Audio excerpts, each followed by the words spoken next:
triggering change one heartbeat at a time. Battle for Freedom.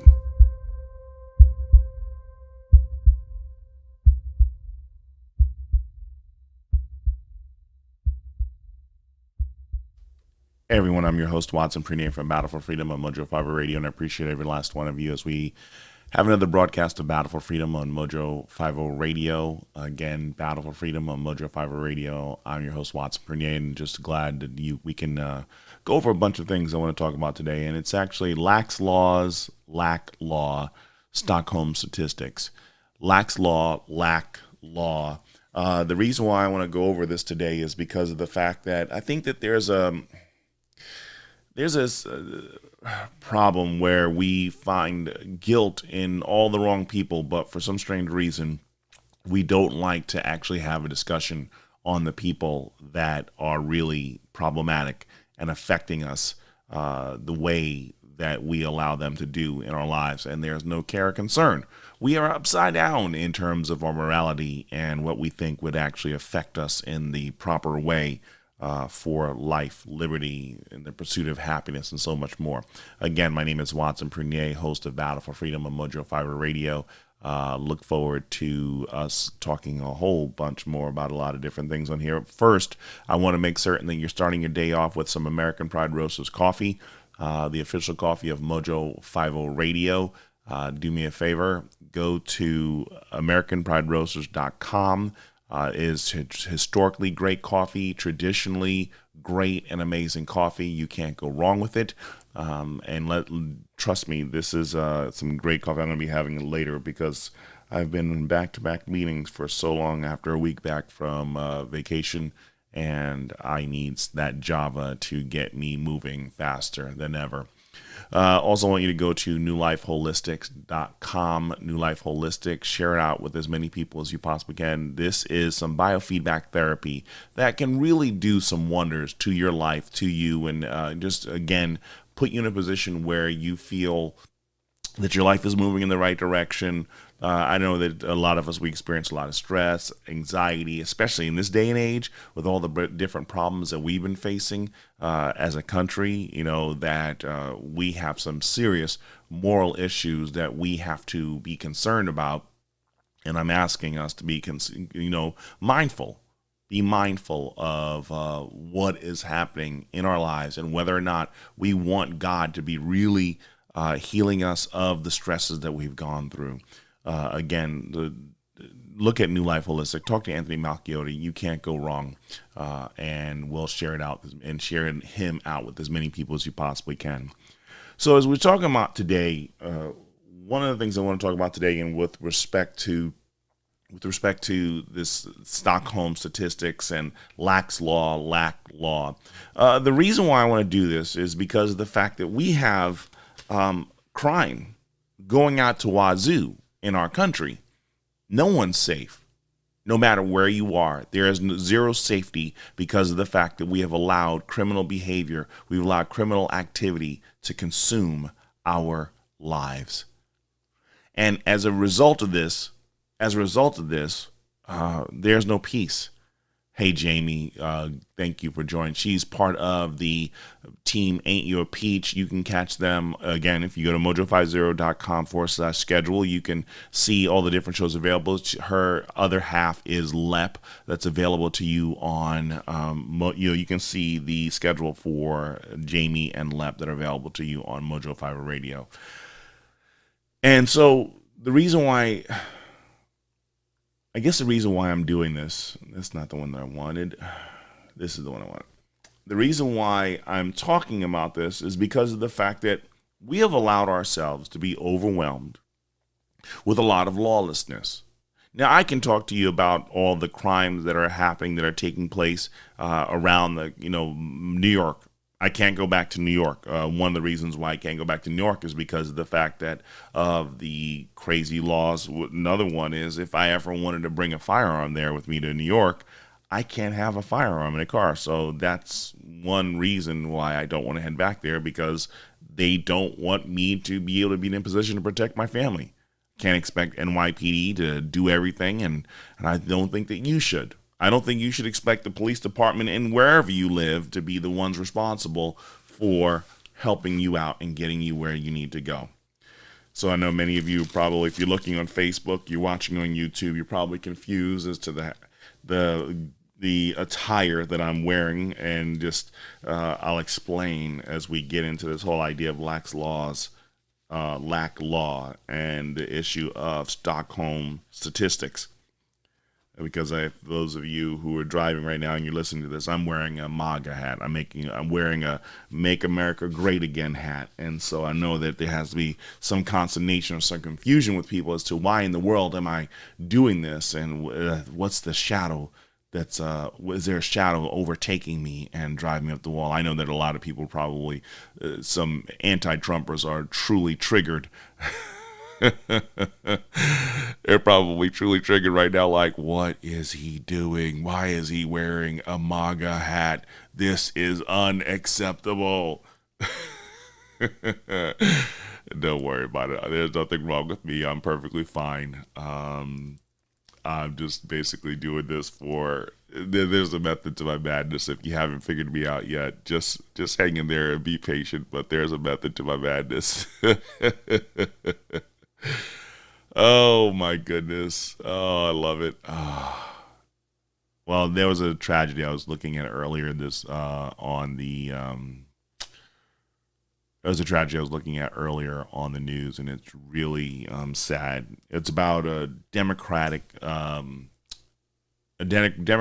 person, congressperson, no, senator, who had cataract surgery, 70 years old, got into an car accident that ended up killing.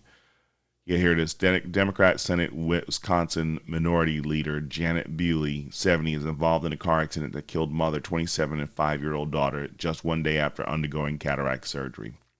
Now, here, listen, folks. We can get into arguments about whether or not people should be on the road and, have our arguments and be, frustrated about what has taken place. And it's a tragedy. Before we make this political, okay? And don't make this a reason to say this is the reason why Democrats shouldn't be in office. There are people of all ages who shouldn't be in office. And I think that, let's be praying for the family. Let's be praying for this individual because of the fact that if she doesn't have a history of bad driving, then I don't think that this is a hill that we should be dying on. Let's be praying for the family. I think that there's a law of conscience and kindness that needs to be weighed in the midst of everything that we're talking about. And I think that if we don't take a break from our partisanship, we actually miss the forest for the trees, and we in turn hurt and destroy more lives and actually heal lives. So please, let's consider actually being very mindful of the tragedy that's befallen this family. Let's keep this senator in our prayers. She looks very familiar, like I've seen her before, but pray for her. And we were hoping that there will be some super healing in the midst of this tragedy. There is our society is collapsing right now because of the fact that I think that we are so angry, we are so emotional right now that we don't want to calm down and reflect and see exactly what it is that's driving us to make the poor decisions that we're making. See, right now, I think that we want to lead, yes, are these cities dangerous? I can't defend myself going back to New York. Taxes are high. Yeah, everything is too high right now to even travel to New York anyway. Even if I had to go, it would be pretty much impossible for me to go there. I know family members that just expect me to just drop everything that I'm doing, leave my wife and my kids behind, or just dump them all into a car and just drive out to New York or fly out to New York in the midst of an emergency. But it's like, no, there has to be some set of law. There has to be some boundaries. There has to be some restrictions. You just don't spend money that you don't have just to deal with a tragedy. We have to plan for tragedies.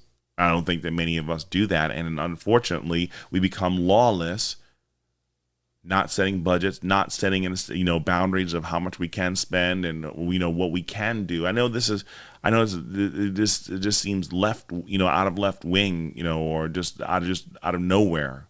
But I think that there has to be order. Thank you, Trisha, for joining too. I think there has to be order in everything that we're doing. Right now, a lot of people are frustrated because of the fact that they have no food, they have nothing. Now, let's wind the tape back a year, okay? About a year ago, our president, Joe Biden, and the administration started to release the reins of restrictions against us and giving us the freedom and the ability to travel and go shopping and do so much more. The mask mandates were dropping, and the thing about it is, in the result of this, what do? We turned around and we just started spending, happy to shop, happy to go here, happy to go there. And the thing about it is, but we had nothing saved at home for the worst case scenario. We had again, if we're to see another pandemic hit, that long lines of toilet paper and all these other different things, were you prepared? Were we prepared for it? For the non-perishable supplies that we needed, were we prepared? You have to ask yourself. And again, there is a purpose in this, because of the fact that if we don't have the law of preparedness set up in our minds, that no matter what happens, that we'll be fine. We can do without certain things for a particular period of time. We will manage. We will be okay. I dare say that if those vacations and everything like else has been made a priority over being prepared, I think it's irresponsible to expect other people to bail us out. See, we're angry when the government bails out companies, bails out banks, bails out businesses, oil companies, and you name it, that we have people who are living on the government teat. But we have the same exact mentality when we don't want to prepare, and we expect others to prepare, to bail us out. We expect other people to bail us out, and it's wrong. I was actually having a good discussion with a brother last week about the whole idea of, preparing, basically getting ready for the worst case scenario. The economy collapses, the poop hits the fan, and we actually have to worry about what's going on. And if we're not ready, if we're not prepared, we're going to be starving. Our family's going to be starving. Our wife, our kids, our husbands, our spouse, our pets, all the people who are important to us will be in dire need and possibly dying because we chose to not prioritize having the supplies that we need in the event of an emergency. And I was talking about the idea of, do we build communes that bring people of like mind mentality together so that we can all help each other out in the worst case scenario? And he said something really powerful. He says, you know what? I think that every individual, is incumbent upon every individual for them to be responsible for themselves, make certain that their family is taken care of before focusing on building a commune and bringing all your supplies to one location. We all have to learn how to be self-sufficient wherever we are. Remember, I've done that. I'm going to bring it back. The Civil Defense Manual by Jack Lawson. There's two books for under $100 that you can buy right now. Look up Civil Defense Manual by Jack Lawson. There's 2 parts, 2 books that prepares you for this. And if we're not doing it, watching everything we're about to go into another summer of love. We have new mandates on the way. WHO declaring the monkeypox, even though only 28,000 people have been affected, not killed, affected. 2,800 people in the United States affected, not killed, affected. They're ready to raise the alarm for another shutdown, another lockdown. And what can we say? Ask yourselves, how prepared are we for the worst case scenario? Because if we're not, we have no one to blame but ourselves. And I just don't believe that many of us really even want to many of us really will even care at this particular point. I'm sorry. I just don't think that many of us are, caring about being prepared for the worst case scenario. So I really appreciate that, brother, because as much as I would love the idea of creating a commune and having everybody join together and be, that we can all have a great big homestead of multiple acres, and we can all better prepare and fellowship and have like minds. And I if we're not preparing ourselves, because what happens if you can't get to the homestead? What happens if you can't get to the bug out location? Civil Defense Manual is what you use when you don't have that. There's a couple of other books I'll try and share with you on being prepared for that worst case scenario. Jamie says all we can do is the best we can do. Put our faith in God and allow Him to do the rest. No fear. Amen. Amen. And I think that I think even in that point right there about the idea of putting our faith in God I think it's more of an optional thing, not a mandatory thing for a lot of people right now.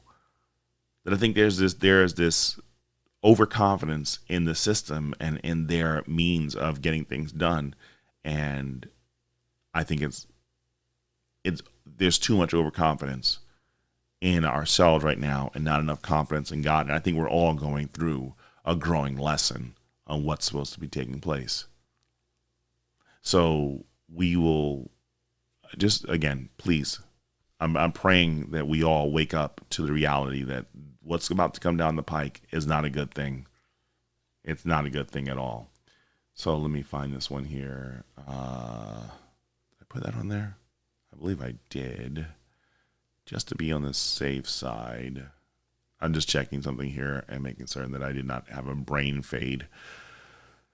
Yeah, a week back. I mean, it's the first week back. I feel like I'm doing this from from scratch. I've never done this before, broadcasting on the radio, but it's stinking hilarious. But again, this idea of lawlessness.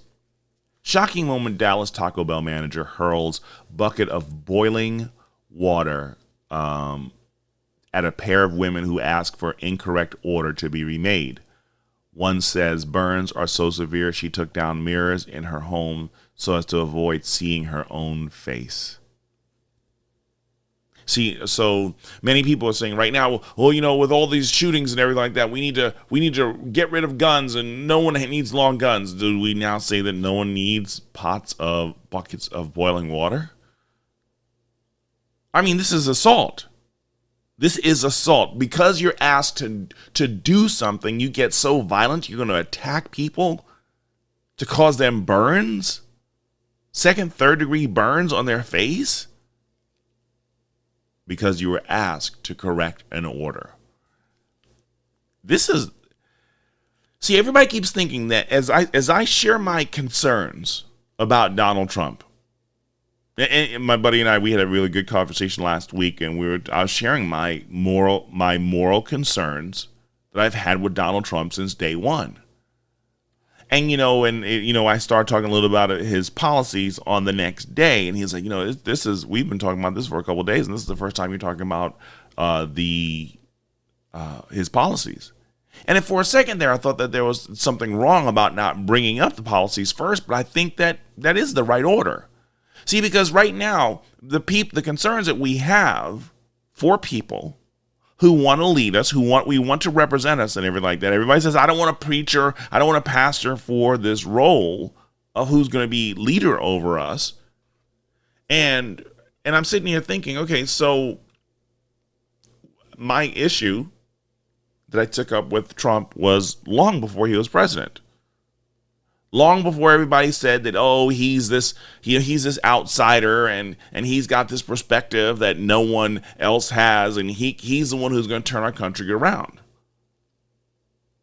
But there's a moral elephant that the 800-pound gorilla or 3,000-pound elephant that's in the store, in the room that we have to have the discussion on. Was it a flaw for many of us who sit here and talk about our concerns about Trump on a moral level? I mean, honestly, if we showed that there was a concern for morality before this tour in the White House, and that same person that exists, because again, what matters more? What is God looking for us more in the life and lifestyle of the different people that we ask to be our leaders? See, because again, so the question is policy, are good policies for America enough as a qualification for a candidate to be our leader if there are serious moral concerns? Again, the reason why I sit there, and because again, right now, everything right now is this focus on MAGA, about making America great again and everything like that. Was it great having, more money in the bank? Was it great, not having to pay, $5-6 for a gallon of gas? Was it better not spending more than $10, spending less than $8 a pound for the different meat varieties of food that I enjoyed cooking? Almost definitely. But what do I have to give up in order for good policy? What do I have to give up to be comfortable? And in the midst of this discussion, we come to find out that, like what I was looking for was he best described it as looking for the millennial reign, the reign of Christ, coming into our lives and seeing that moral millennial 1,000 years of Christ's reign and rule. That we sat, like me, I'm having a high standard of having a holy person, that this a holy person, or quote unquote pastor for president, or priest for president, as many Christians have said. And my thing is, I'm sitting here wondering, as we watch our cities, as we watch Taco Bell employees throw boiling water on it, we have to ask ourselves, what was the point in their lives where this person felt like this kind of behavior, I'm just going to do whatever I want, I'm not going to be held back, I'm going to keep it real, mentality is affecting us. And I said that, he's emboldening people to be lawless.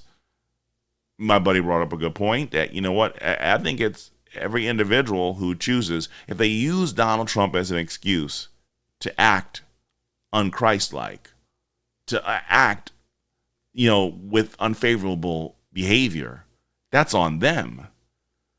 I was like, but God says he holds us accountable for the leaders that we put in place, the leaders that we elect. I mean, because let's go back to Saul being made king in 1 Samuel.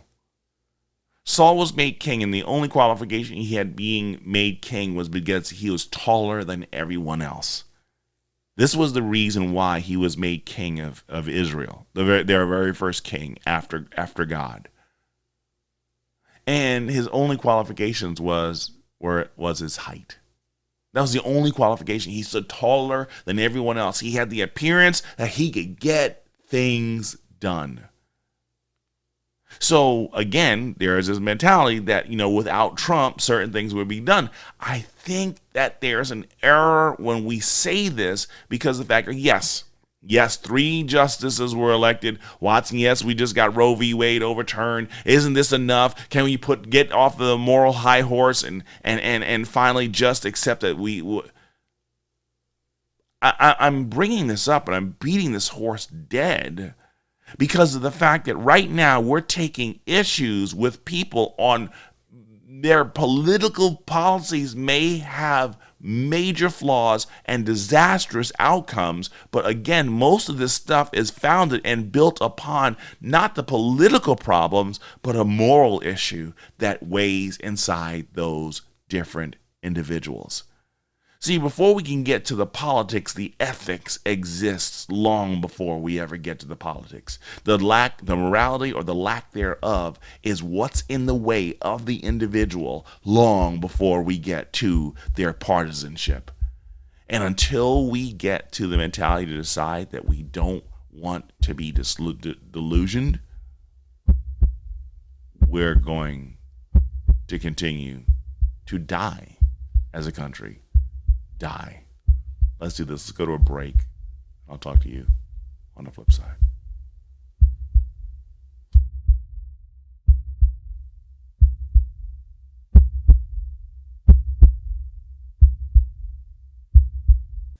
John 3:16. For God so loved the world that he gave his only Son, that whoever believes in him should not perish but have eternal life. Romans 10:14 through 17. How then will they call on him who they have not believed? And how are they to believe in him of whom they have never heard? And how are they to hear without someone preaching? And how are they to preach unless they are sent? As it is written, how beautiful are the feet of those who preach the good news. But they have not all obeyed the gospel. For Isaiah says, Lord, who has believed what he has heard from us? So faith comes from hearing, and hearing through the word of Christ. 2 Corinthians 5:17. Therefore, if anyone is in Christ, he is a new creation. The old has passed away. Behold, the new has come. I share these passages with you because of the fact that we know John 3:16. We probably barely hear Romans 10:14 through 17. And most doubtedly, we never hear 2 Corinthians 5:17. Life as a believer in Christ requires change. To make a decision for Christ, we recognize that there is something wrong in our lives and we need to do different. We need to be better, but we can't be better on our own strength. So we hear the gospel message, moved by the Spirit of God, and we respond. I ask you now, if you've heard the message, please respond and live for his glory. Triggering change, one heartbeat at a time. Battle for freedom.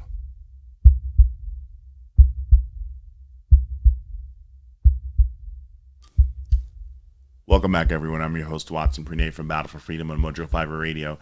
Today, we're talking about the whole idea of lack law, and Stockholm statistics. The reason why I talk about this is because of the fact that we've allowed a level of unruliness to take place in our cities, in our towns. And now people are thinking that everything right now is basically the blame and the fault of Democrats. No. This is something that affects every last one of us at the smallest level that you can imagine. The moment that we permit lawlessness, the person can say whatever they want. They can act whatever way they want. They're just being real and keeping it real. That we don't want to abide and restrict ourselves to what God has deemed are the moral requirements that we have for functioning in society. We become just as bad as the people that we despise in terms of how they make things unlivable. I watched a video yesterday. I think it was a 14-year-old attacking a 14-year-old black boy, attacking a black police officer in New York, NYPD officer, down in the subways, fighting in between the turnstiles. Kid was let go, arrested, and freed same day. And you know how I feel in this situation. The reason why the people weren't arrested, the reason why this is clear.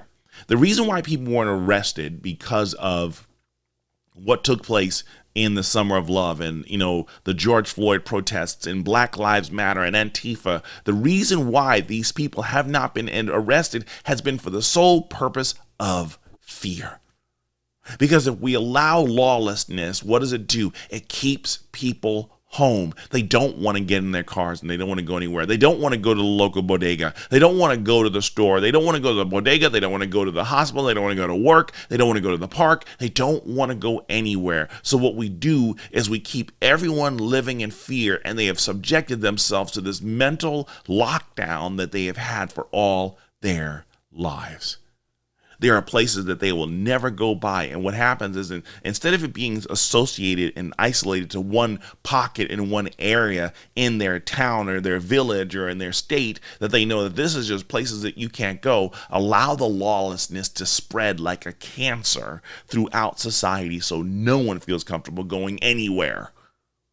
And in the midst of doing this, in the midst of this happening, we then watch how people are miserable. They don't want to go anywhere. Perfect timing for the number of people who should be out there voting. But what happens is Democrats are making your districts more unsafe. They're going to continue to have Democrats in office no matter what. And it's a message even to those Democrats who are thinking about crossing party lines and voting for conservatives and Republicans because of the fact that they're tired of the high prices. They're tired of the high crime. They're tired of the high corruption that's happening by this administration. So what happens is they turn around and they keep everybody in check. They keep everybody in check so that they don't cross the lines and do the unnecessary or the forbidden, which is not yield to our standards. So what happens is they put people in this Stockholm position where you've loved your captors for so long that you don't know how. You can't even fathom a life that's not free. You can't imagine a life where there's freedom and liberty to do as you please because we've become so accustomed to the bondage that we've been in by our captors that we don't know anything else.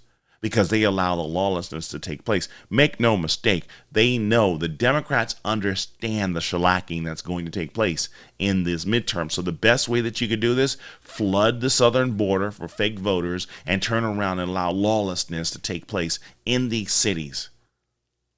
People shooting people, stabbing people, pushing people in front of trains, robbing, pharmacy stores in plain daylight. Smash and grabs in LA.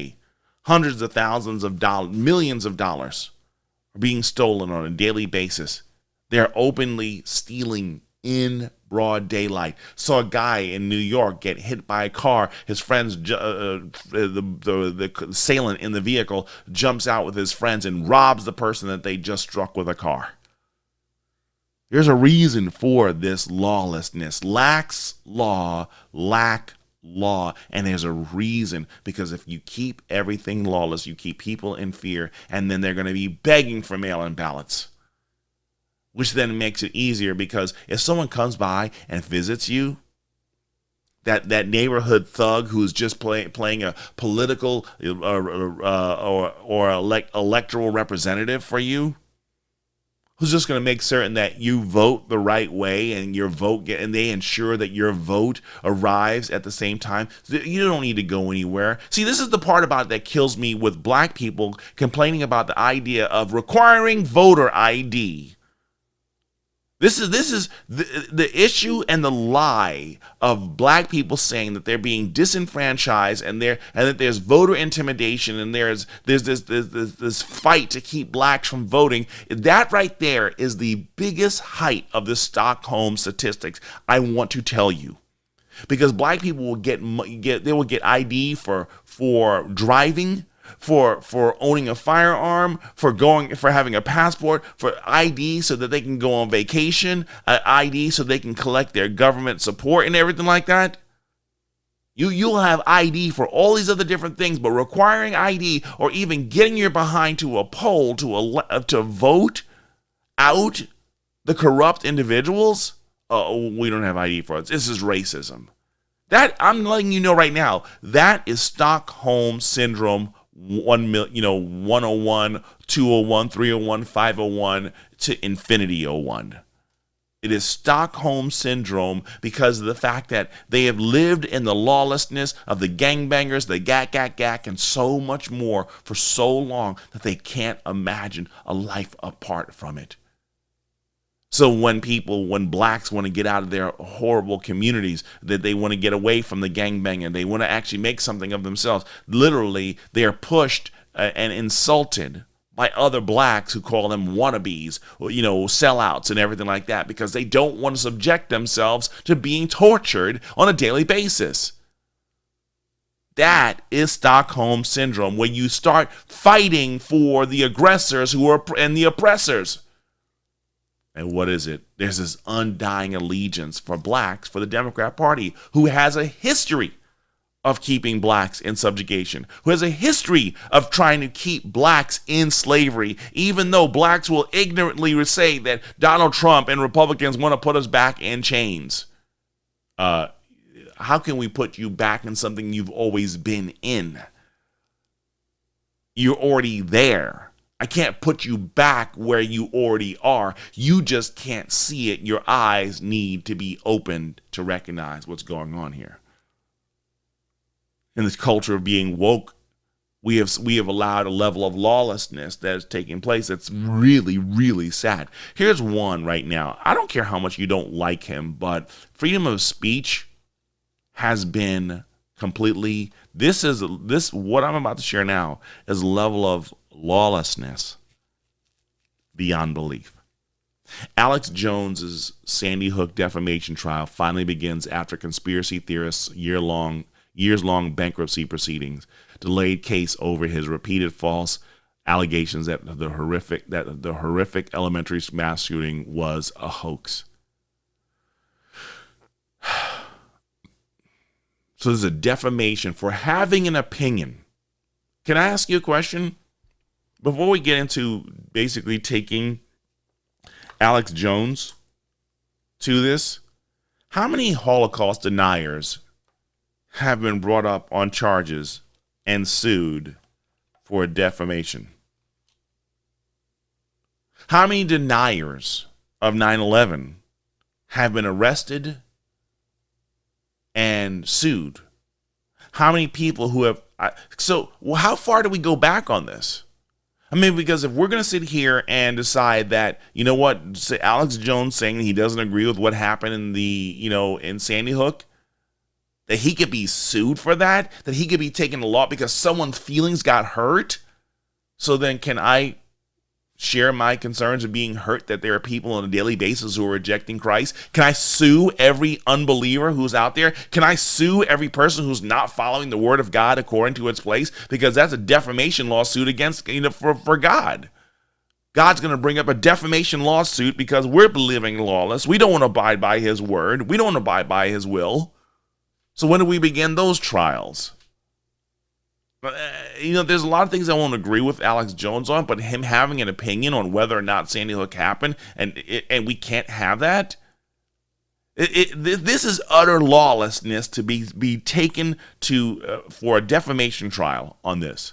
This is utter lawlessness. This is utter irresponsibility. It's the same mentality that's behind deciding to fire people because they didn't want to wear a mask or they didn't want to have a shot to go into their job.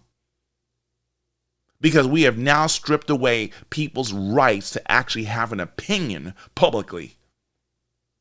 We see the censorship that happens on many of the platforms. You talk about vaccines, you talk about viruses, you talk about election fraud, boom.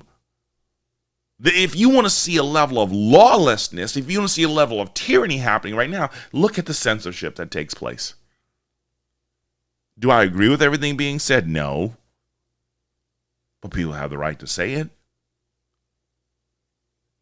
And if we don't look at this better and get very sincere on trying to restore law and order.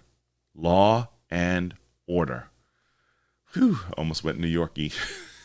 My wife is probably chuckling in the background. We're in for a world of hurt. We're in for a world of hurt. What was this? Yeah. I mean, here's one I thought was really crazy. Footage revealed dramatic moment. Cops take down Dallas airport shooter as it emerged. The suspect is a career criminal who once told a judge she was God's prophet. Judge decided she wasn't a danger to the public.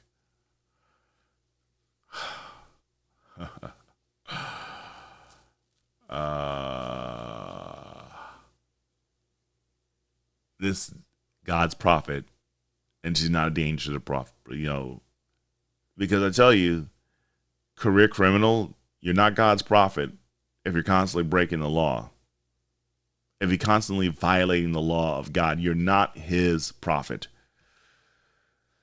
But this is where we are right now. Right now, we want a constant lawbreaker named Donald Trump to be our leader.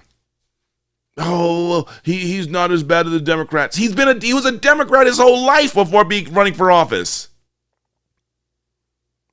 He was a Democrat, rubbing shoulders with Democrats his whole life before running for the presidency. And you guys are buying this law or this lie that this lawless individual, we have to focus on the moral. Why? Because if I change my standards on what concerns me about Trump and I start flip-flopping on the issues that concerns me, do I really have a position to stand on? Because the very person that we had our concerns of before he was elected is still the same person to this day, right now. And we're willing. I watched a poll that for young Americans who are basically being polled on whether or not Donald Trump should run again between DeSantis and Donald Trump. DeSantis, the clear leader, the clear leader, without the rough edges. We don't want that. We want Trump. He's going to be the one who's going to fix these problems. And that language right there is utter lawlessness, to believe that one man will be the solution on restoring America and making America great again. There is an error, because what happens is in putting our focus on him, on MAGA, rather than putting our focus on Christ, we have wished upon ourselves a disaster beyond belief. And I'm praying that we wake up from this, because this is and here it is, here it again. So what was it? There was a phrase here. Let's look at this. Here we go. Here we go again. Shocking moment. Florida cops are forced to break a brawl between rival groups of kids at a parking garage near Universal Orlando, just days after that viral family feud at nearby Disney World. Utter lawlessness. Utter lawlessness. See, the January 6th trials are a mock. They're a joke. I don't even take them seriously. I don't even waste my time watching them.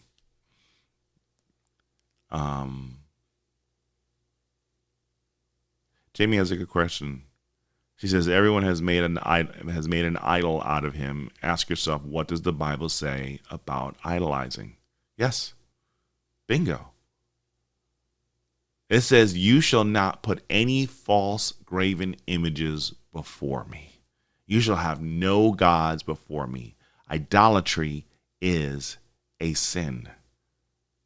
We put all our hope and all our confidence in Trump saving America, and I'm not lying to you. God is saying stop. God is saying he is sending a lot of the calamities our way. He's allowing the corruption, the unabashed corruption, to happen before our eyes because of the fact that we won't get off of our podiums screaming that Trump is our only hope. Well, God can use bad people. He can use evil, wicked man to get his will accomplished. And if that's the case, if you're going to have the nerve to utter that truth, then that what says that Joe Biden isn't the evil that he uses to accomplish his will? Oh, because the policies are bad, and we need better policies to make America great again. Really? Is this our permanent stay? Are we to be comfortable here? There are Christians who died in the first century because they refused to give up their moral high ground in worshiping God and God alone, thrown into the pits, eaten by lions, them, mothers and children, killed, mauled, because they refused to reject Christ. And we think that being censored because we support Donald Trump is a badge of honor, higher than being maligned because we're a follower of Christ. I'm serious. I'm watching right now that people take more of a greater honor in defending MAGA than defending Christ. That's a problem. It's a clear problem. And if we don't walk away from it, if we don't walk away from that mentality right now, there is nothing that we can say or do to God except, Lord, forgive me for making him an idol. Lord, forgive me for making him an idol and making him more important than you. We are in a lot of trouble. But here it is. More and more violence that's happening, in a global scale. We're seeing it in Disneyland. What was that was a great phrase that they used for the family feuding. And I missed the line, and it was really hilarious because of the fact that I wanted to I really wanted to say something here.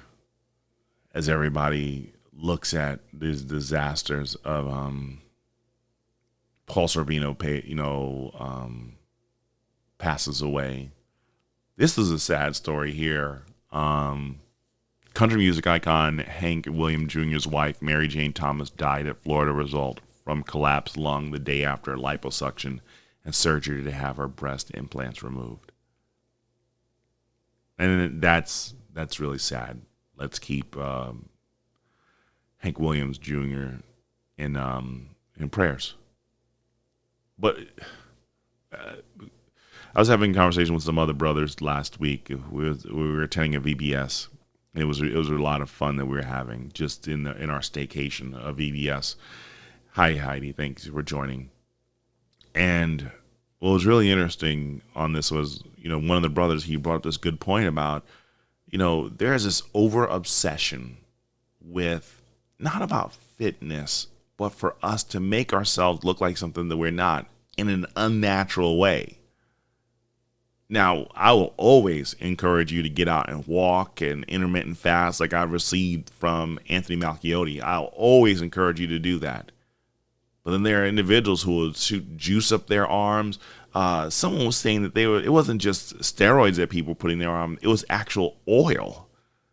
It was like car oil that people were injecting in themselves to make their bodies look better. You got the people doing the vampire facials where they put a needle in their butt and they take out the blood and inject it into their face. All these unnatural things that people are doing just to look like something on this side of eternity. And then when it's all said and done, you get into these tragedies of restoring yourself back to your original form that God had wonderfully made you. And it's sad. It's sad.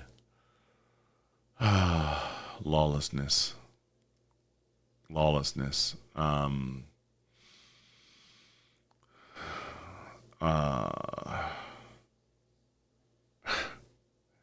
Joe Rogan declares he's not a secret Republican, but a bleeding heart liberal on some issues like gay marriage and social welfare. Again, what are those things that people are fighting for right now? For temporal pleasures and existence. I want us to really think about this. We have suffered abuse for so long and we've been captive to sin for so long that we're willing to live in sin, not walk away from it. I'm not saying we're going to live a perfect life right now, but we should be striving for better. But we don't want to strive for better. We just want to live our carnality to its fullest. And while we live our carnality to its fullness, we sit there and complain about other people being carnal. Oh, their degree of carnality is not as offensive as mine. You know what that means? That you have been so held captive by sin that you can't recognize the stupidity that's ascribed and seen in the very language that excuses our behavior away. God has order. God is the first one who we should be abiding by, his rules, his way, his law, but we don't want to change it because we just want to get our groove on, live whatever way we want to, and not have any accountability for our actions or the poor actions that we have done.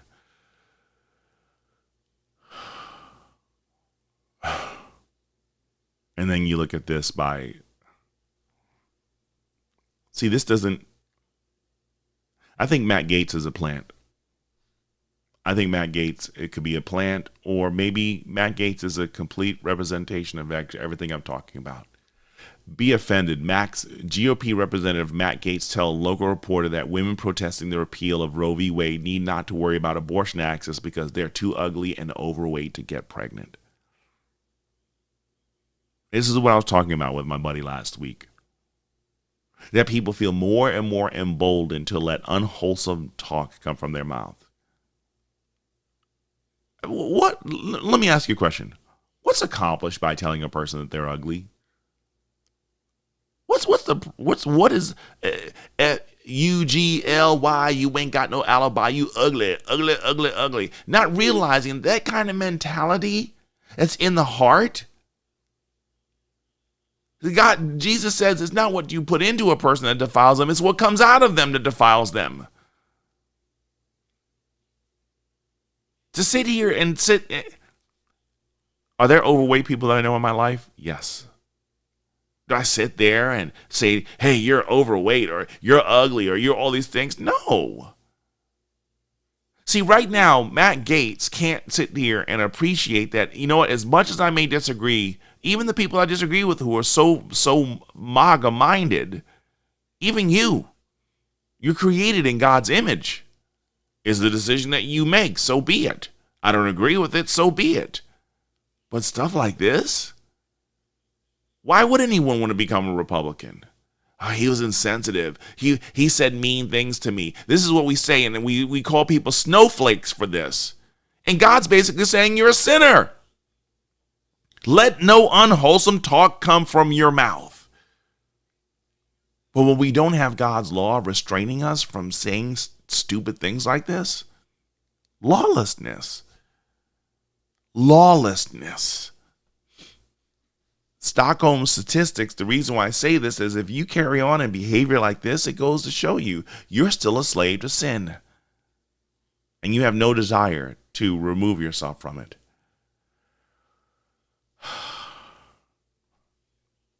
This is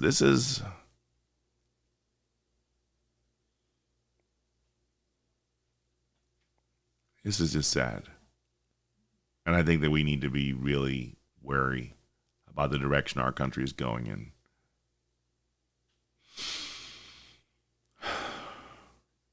I don't know about you guys, but you got to be tired of this. Carrie says they have no self-esteem or are narcissists. They're narcissists. You know, folks, we're in a lot of trouble. I really believe that right now we're being judged as Americans. And it's not just regular Americans, the church, Christ followers. Christ followers means something. Christ followers, I was bringing up to my buddy the requirements for leadership. You know, we looked at, was it 1 Timothy chapter 3, the qualifications for a deacon and an elder. And I think that right there says a wide variety of things here. It says a wide variety of things. Let's go there for a second here.